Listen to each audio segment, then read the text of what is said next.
Siap dilepas nih ya Bang ya.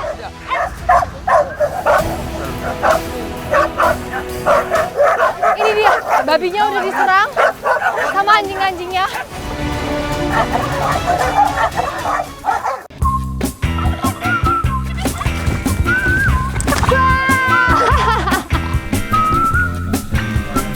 Menggoda banget ya Pak, aromanya. Wih, banyak banget Pak.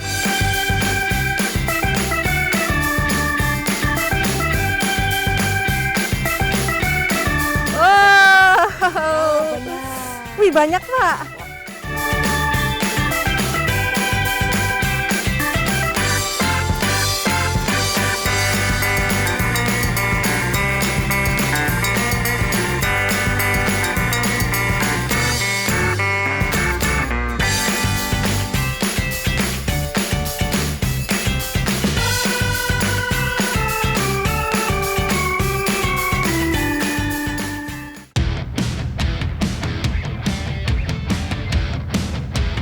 Berbatasan langsung dengan Bukit Barisan, Sumatera Barat memiliki ragam tradisi yang lahir dari kearifan lokalnya. Salah satunya, tradisi berburu babi hutan yang mau saya ikuti di wilayah 50 kota.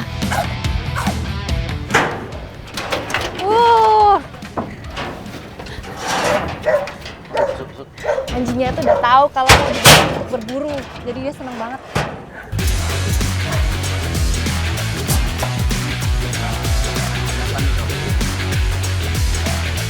Anjing-anjing pemburu terbaik diturunkan. Tradisi yang digelar mingguan ini dilaksanakan secara bergilir di setiap daerah. Kali ini lokasi perburuan berada di wilayah Suliki.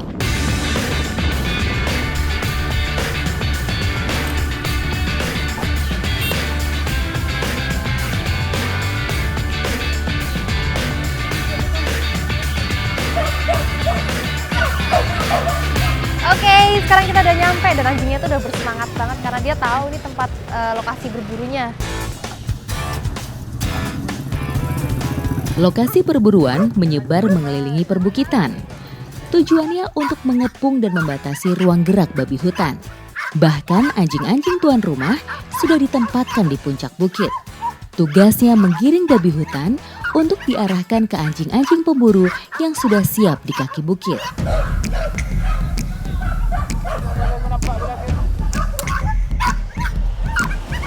Jadi anjingnya udah pada dilepas untuk mengejar babinya karena babinya sudah mendekat ke sini. Pak, itu gimana Pak? Nanti babinya lewat sini Pak? Dia putar sana. Muter lewat sana. Yang di bawah pada naik semua. Ke atas, ya. Secara teknis, anjing pemburu sengaja ditahan di bagian bawah perbukitan karena tugas mereka adalah sebagai eksekutor.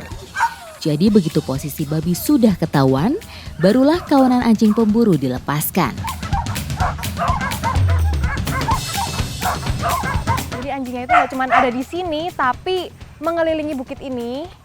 Jadi untuk mengepung babinya supaya nggak lolos ya Pak ya. Sepertinya saya harus siap-siap. Sudah terdengar suara dari petugas penggiring.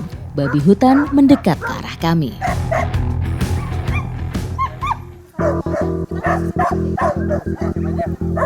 Beberapa anjing bahkan sudah mulai berusaha berontak minta dilepas dari ikatannya.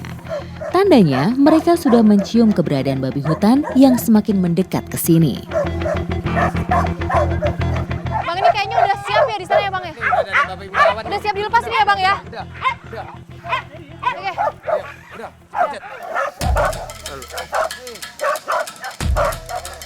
Insting anjing pemburu benar-benar kuat sekali. Begitu ikatan di leher mereka lepas, semuanya langsung beradu cepat menuju ke lokasi babi hutan berada.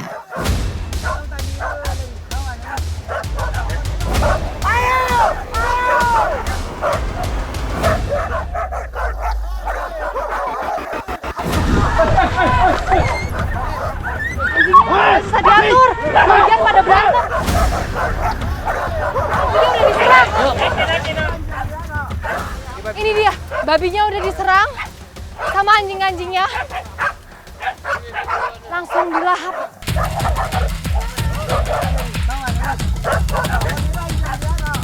Jadi emang suasananya di sini menegangkan sekali karena satu babi itu ditangkap oleh banyak sekali anjing.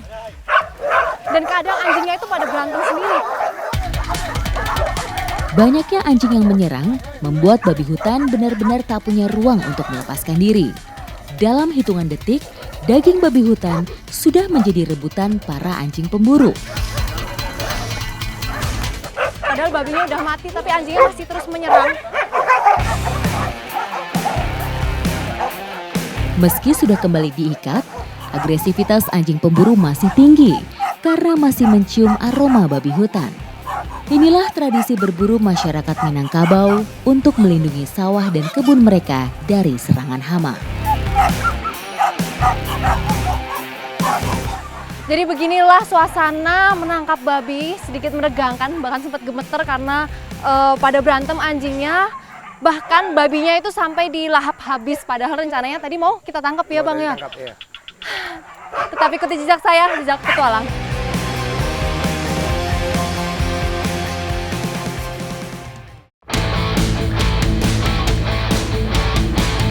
Petualangan saya bersama masyarakat dalam memanfaatkan kekayaan alamnya masih berlanjut. Waduk Sermo di Kabupaten Kulon Progo, Yogyakarta menjadi destinasi kali ini. Jadi cara nariknya tuh nggak sembarangan, harus pelan-pelan banget karena di bawah tuh banyak akar pohon. Kalau kecepatan nanti nyangkut. Dan ini harus di naik, turun, pelan-pelan. Pokoknya sampai jalannya itu mingkup.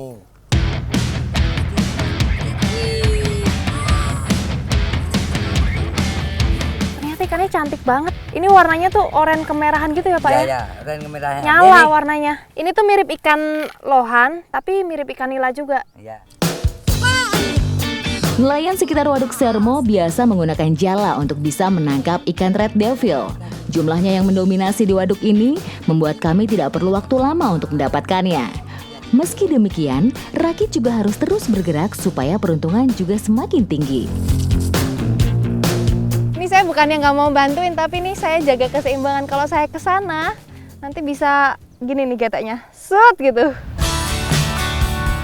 Dalam beberapa tahun terakhir, keberadaan red devil cukup meresahkan nelayan di sini. Sifat predatornya menjadi alasan berkurangnya hasil tangkapan nelayan di sini.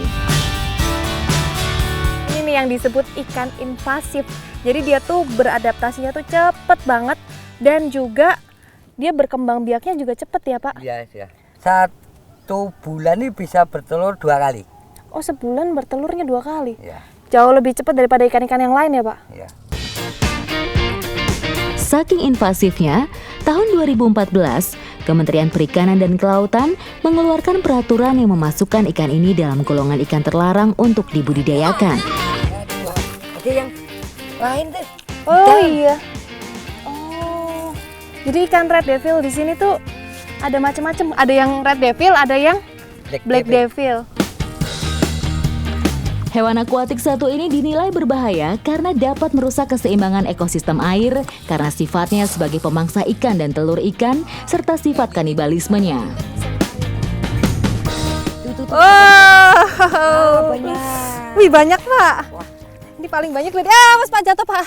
Ini lebih banyak daripada yang tadi nih Pak. Enak ini Pak. Jadi sebelum ikan red devil ini makan ikan yang lainnya, kita makan aja ya Pak. Katanya enak ya. Saya penasaran Pak. Kita olah ya Pak. Ya. Ikuti jejak saya, jejak petualang.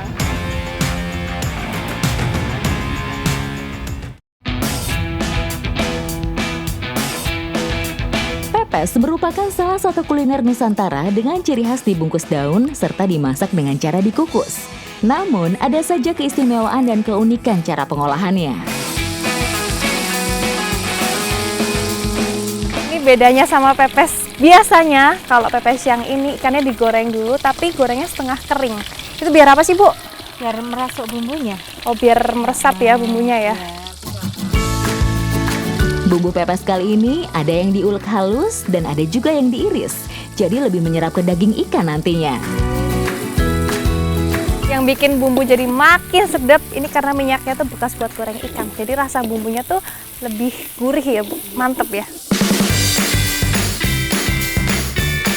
Semua bumbu sudah tercampur, tandanya ikan goreng setengah kering pun juga bisa dicampurkan.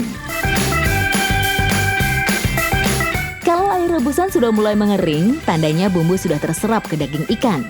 Barulah ikan bisa dibungkus daun pisang untuk selanjutnya dikukus. Bisa dibilang proses memasak pepes kali ini cukup panjang dan sedikit rumit. Tapi saya yakin soal rasa tidak perlu diragukan lagi. Sebenarnya ikannya udah bisa dimakan, tapi biar rasanya lebih mantap, kita mau pepes dulu. Proses pengukusan pun tak perlu waktu lama, cukup 10 menit saja.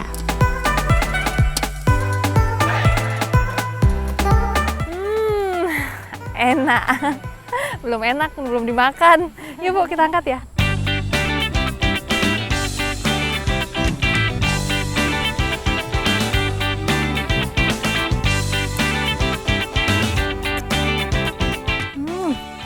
Enak tenan.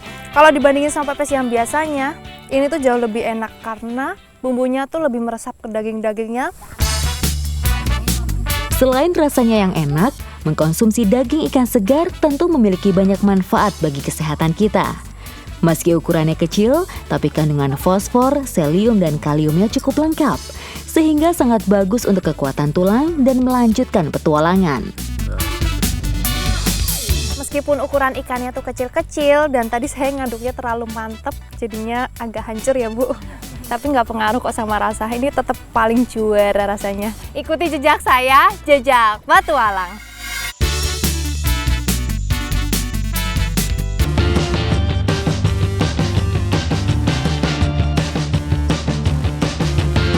Kalkun banyak dibudidaya di Indonesia. Selain sebagai ayam hias, kalkun banyak digemari karena nilai ekonomisnya yang tinggi. Setiap pagi biasanya Pak Zani rutin melakukan kegiatan angon kalkun. Kalkunnya juga udah pada kumpul semua, saya juga mau ikutan angon. Ikuti jejak saya, jejak petualang.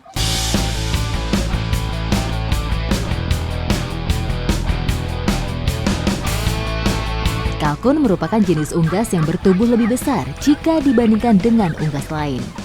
Unggas asal Amerika ini sangat cepat perkembangannya. Di usia 6 bulan, berat kalkun bisa mencapai 10 kg. Perawatan kalkun ini sebenarnya nggak sulit dan nggak rumit karena ini tuh termasuk jenis ayam yang mandiri. Asalkan kebutuhan pangannya tercukupi, terus dilepaskan di kandang umbaran yang luas. Untuk urusan pakan, kalkun merupakan binatang yang tidak selektif, jadi bisa diberikan berbagai jenis pakan. Meskipun mempunyai tubuh yang lebih besar dari burung, kalkun mampu terbang hingga jarak 90 meter. Jadi ini betinanya, ini jantannya ya Pak? Betul.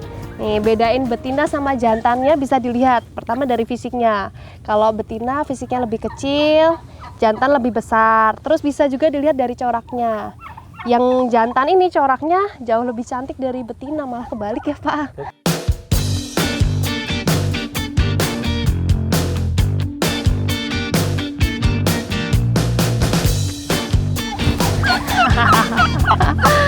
Jenis kalkun tuh ada banyak, salah satunya ini blue slate. Ini termasuk kalkun yang paling istimewa. Kenapa? Karena corak warnanya tuh nggak berlebihan, dia warnanya tuh soft, terus beratnya tuh bisa mencapai 13-15 kilo. Ini jenis kalkun yang paling besar daripada yang lainnya.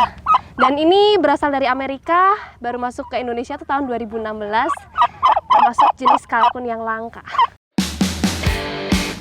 Selain jenis blue slate, ada sekitar 10 jenis kalkun. Sementara jenis bronze yang memiliki warna bulu hitam dan coklat, serta jenis golden palm yang memiliki bulu abu-abu, coklat, dan putih, termasuk yang paling banyak dibudidaya di Indonesia. Nih, kalkunnya yang mekar kayak gini, itu biasanya yang jantan. Dia mekar karena apa? Karena dia itu biasanya mau berantem. Karena jantan sama jantan pasti berantem. Kadang juga kalau lihat betina, mereka ekornya mekar untuk menjadi daya tarik buat si betinanya. Kalkun berusia 4-5 bulan sudah tergolong kalkun dewasa dan kalkun tidak mengenal musim kawin. Dalam sehari, kalkun jantan bisa mengawini 6 kalkun betina. Budidaya kalkun termasuk yang cepat untung. Selain cepat tumbuh besar, permintaan kalkun dari berbagai daerah juga banyak. Nih kalkunnya mau kita tangkepin terus kita masukin ke kotak-kotak itu dan mau dikirim ke luar kota.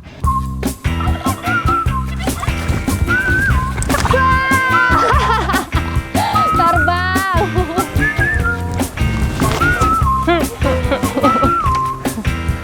Ini satu kandang satu atau bisa dua? Yang ini bisa dolar, jantan betina. Oh, jantan betina ya.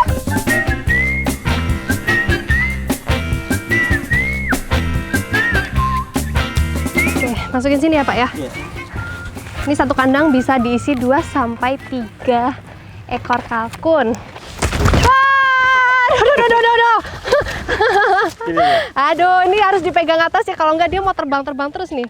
Enggak terbang sih, mau kabur. Oh, biar duduk ya.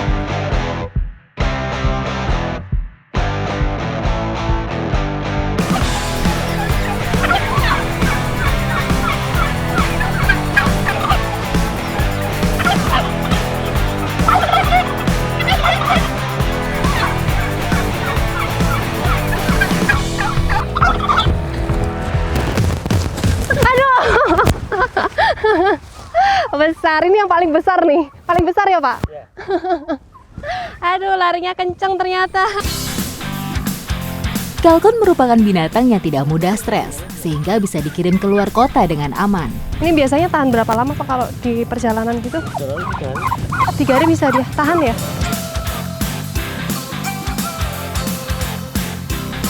Semua kalkun sudah masuk mobil dan siap untuk dikirim. Ya, jalan Pak. Oke, udah siap. Kalkunnya udah dimasukin ke dalam mobil angkutan dan siap dikirim ke luar kota. Ikuti jejak saya, jejak petualang.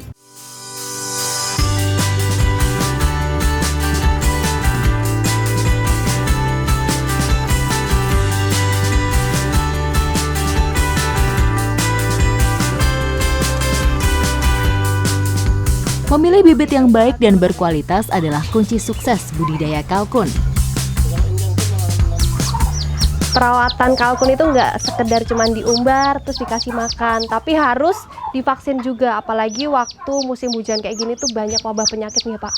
Oke, ini umur berapa ini Pak? umur 3 hari, Mbak. Jadi netesinnya tuh cuman di mata sebelah aja, bebas mau kanan atau kiri. Ini vaksinnya namanya vaksin apa Pak? Vaksin ND. ND. Gastrol disease. Oh, itu penyakit virus ya? Penyebabnya virus. Kita ulang setiap 3 bulan sekali. 3 bulan sekali. Efektifnya itu 3 bulan. Anakan kalkun pun harus rutin divaksin agar tetap sehat. Oke, terkadang peternak itu keliru, mereka tuh memvaksin unggasnya waktu terserang wabah penyakit. Padahal yang bener tuh gini nih, mereka masih kecil-kecil itu udah divaksin dan beberapa bulan kemudian vaksin, pokoknya vaksinnya tuh harus rutin. Sekarang kita mau olah kalkunnya ya Pak ya. Oke, ikuti jejak saya, jejak petualang. Memasak kalkun memerlukan waktu yang lama. Agar menghasilkan daging yang empuk, waktu yang diperlukan untuk memasak sekitar 4 jam. Kali ini saya akan memanggang ayam kalkun yang sudah setengah matang. Bisa atau juga? Kalau panggang ayam udah biasa. Kali ini kita mau panggang kalkun. Wow, gede banget. Bumbu-bumbu dasar seperti bawang merah, bawang putih, cabai, ketumbar, kemiri, dan daun jeruk saya haluskan terlebih dahulu. Apalagi yang dihalusin Pak? Ini apa sih? Kunyit. Kunyit. Kunyit. Sebelum kalkunnya dipanggang harus dioles bumbu, pokoknya harus merata. Bolak-balik ya Pak ya.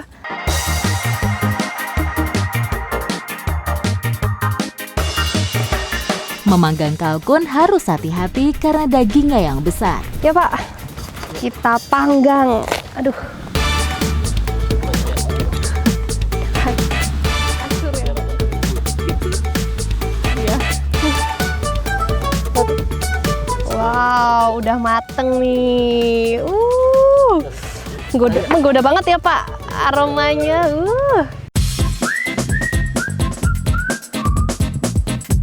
Tak sabar saya untuk merasakan daging unggas besar ini. Bentuknya yang terlihat daging semua sangat menggugah selera. Wangi rempahnya, enak tenan. Waktu yang ditunggu-tunggu sudah tiba. Waktunya makan-makan ya Pak. Siap. Siap. Ini bikin lapar nih baunya nih Pak. Iya. Langsung cobain yuk. Cocol sama sambal kecap Pak.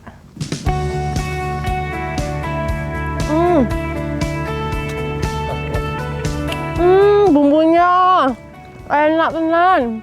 Enak ya Mbak? Bumbu rempahnya tuh pas banget. Saya yang bumbuin tadi Pak. Teksturnya itu mirip kayak ayam kampung, tapi daging kalkun ini jauh lebih lembut. Seratnya pun jauh lebih lembut daripada daging ayam dan lebih padat. Mengkonsumsi daging kalkun sangat baik bagi tubuh. Kandungan protein dan asam amino yang tinggi sangat bermanfaat untuk memenuhi kebutuhan protein harian kita. Ternyata daging kalkun ini selain rasanya yang enak tenan, dia itu rendah lemak, rendah kolesterol, tapi tinggi protein. Jadi cocok buat yang diet. Ikuti jejak saya, jejak petualang.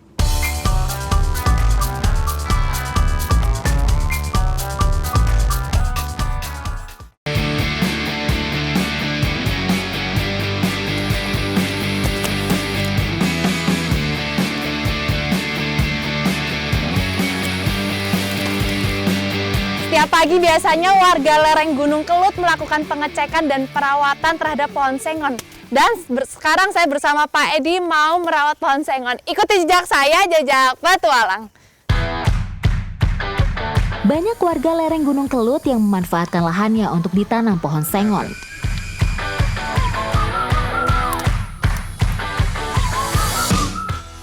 Ini nih pohon sengon yang udah dimakan sama gendon korep ya Pak namanya ya. Korep. Ah, aduh, tapi nggak begitu kelihatan Pak. Ya itu di dalamnya itu. Bapak udah tiap hari jadi udah tahu ya Pak, udah hafal ya Pak. Ya. Pohon dengan nama latin Albizia chinensis ini merupakan tanaman kayu yang tumbuh dengan cepat. Tingginya bisa mencapai 30 hingga 45 meter. Jadi Bapak naik pohon yang sebelah situ, saya sebelah sini. Karena memang gendon ini tuh adanya di pohon yang tingginya sekitar berapa ini Pak? 5 meter? 5 meter. 5 meter. Sengon banyak digunakan sebagai bahan bangunan, namun dalam menanam sengon diperlukan banyak perawatan. Ulat sengon atau yang biasa masyarakat lereng Kelut sebut dengan gendon korep ini sering menyerang pohon sengon. Jadi gini nih cara perawatannya, itu dikelopekin kulit pohonnya, terus ntar keluar gendon korepnya. Ih banyak banget Pak. Ih. Oh jadi selain kulit pohon yang lupas, ini salah satu tanda yang lain kalau di dalam tuh ada gendonnya. Nih ada serbuk kayunya tuh. Jika tidak dirawat, pohon sengon yang dimakan ulat ini bisa mati.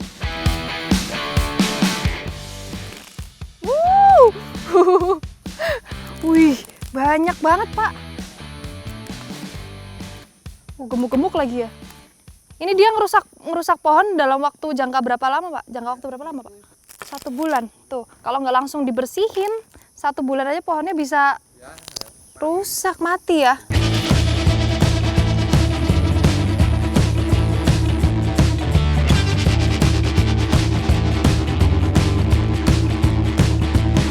Ternyata dalam perawatan pohon sengon ini butuh ketelitian ya Pak.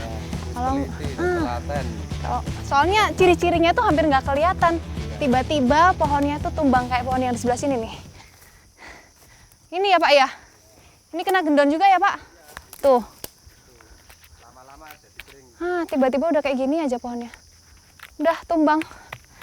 Udah nggak bisa tumbuh lagi nih Pak.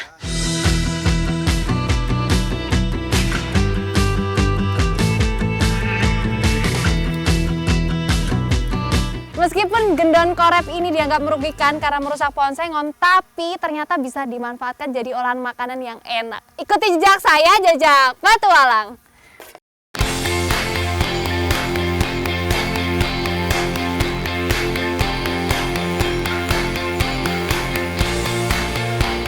Ini banyak banget ya Pak, kalau 50 pohon bisa dapat berapa banyak? Yang itu ada 5 kilo berat. Oh, bisa sampai 5 kilo Pak? Iya, Berarti ini dikit doang ya Pak ya? iya. Dikit aja menurut saya udah banyak banget loh.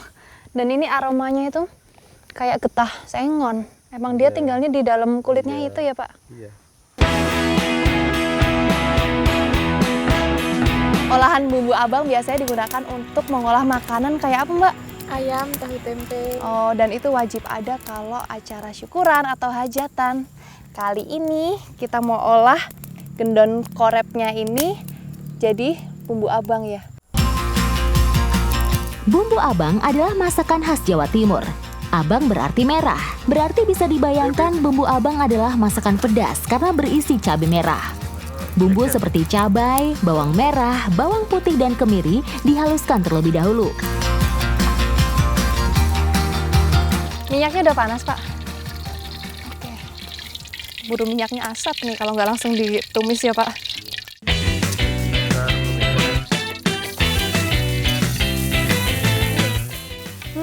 Jadi kalau aroma bumbunya tuh udah wangi, berarti gendonnya tuh udah siap berenang di bumbunya. Ini tinggal ditunggu berapa lama lagi Mbak? Cepet lah ya matangnya ya. Untuk menambah kelezatan, ditambah sedikit santan. Yang wajib ada dan nggak boleh terlewatkan ini nih, gula garuk.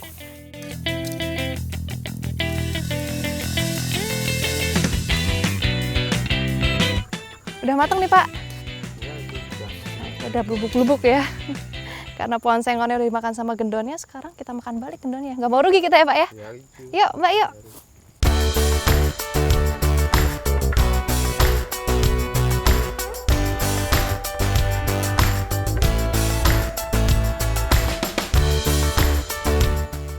Saya penasaran, tadi udah makan yang masih hidup, sekarang mau makan yang udah mateng nih. Bumbu abang, iya Mbak, enak? Enak. Enak. Coba ya.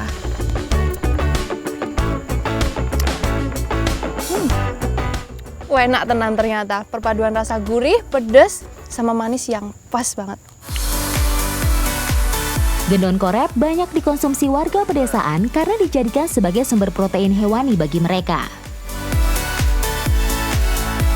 Walaupun gendon korep ini dianggap merugikan karena udah merusak tanaman sengon, tapi kalau dilihat dari sisi yang lain, ini tuh banyak manfaatnya untuk tubuh kita. Ikuti jejak saya, Jajak Patualang.